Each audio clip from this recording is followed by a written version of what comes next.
හිරු කිරණින් ඇයම අවදි වන්නේ சங்களுடன் சங்கல் இணைவது போல் தேசத்தை ஒன்றிணைக்கும் ஒற்றுமை பயணம் மே 22 இன்று காலை 9 மணிக்கு நீர்கொழும்பு, காலை 11 மணிக்கு சாந்தலாங்கா, பிற்பகல் 2 மணிக்கு குளியாபிட்டி. மே 23 நாளை காலை 9 மணிக்கு ஹெட்டிபொல, காலை 11 மணிக்கு குருநாகல், பிற்பகல் 2 மணிக்கு இப்பாகமுவ. மே 24 நாளை மறுதினம் காலை 9 மணிக்கு மெல்சிரிபுர, காலை 11 மணிக்கு கலைவெல, பிற்பகல் 2 மணிக்கு தம்புள்ளை. எமது உன்னத தேசத்திற்காக நீங்களும் ஒன்றிணையுங்கள். தேசத்தை ஒன்றிணைக்கும் ஒற்றுமை பயணத்தின் வாகன தொடரணி தனது பயணத்தை இன்று நீர்கொழும்பிலிருந்து ஆரம்பித்தது. 43 நகரங்கள், கிராமங்களை கடந்துள்ள ரன்பூமி வாகன தொடரணி இன்று குளியாபிட்டியவை சென்றடைய உள்ளது.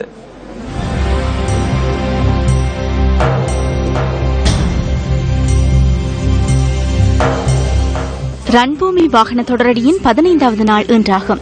MTV MBC ஊடக வலையமைப்பு, நியூஸ் ஃபர்ஸ்ட், தேசிய இளைஞர் சபைகள் மன்றம் மற்றும் கொழும்பு துறைமுக நகர் ஒன்றிணைந்து ஏற்பாடு செய்துள்ள ஒற்றுமை வாகன தொடரணிக்கு நீர்கொழும்பில் பலத்த வரவேற்பு அளிக்கப்பட்டது.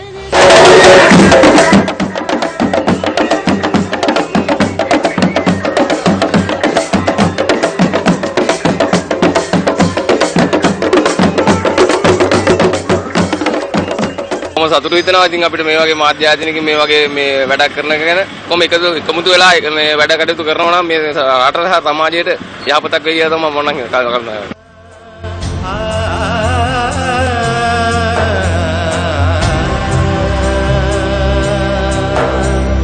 ජන්මභූමි රන්භූමි ජන්මභූමි රන්භූමි ජන්මභූමි රන්භූමි. பெயர் பொறிக்கப்பட்ட நினைவு சின்னம் கரங்களுக்கு கரம் மாற்றப்பட்டு வாகன தொடரணியின் பிரதான வாகனத்தை சென்றடைந்தது.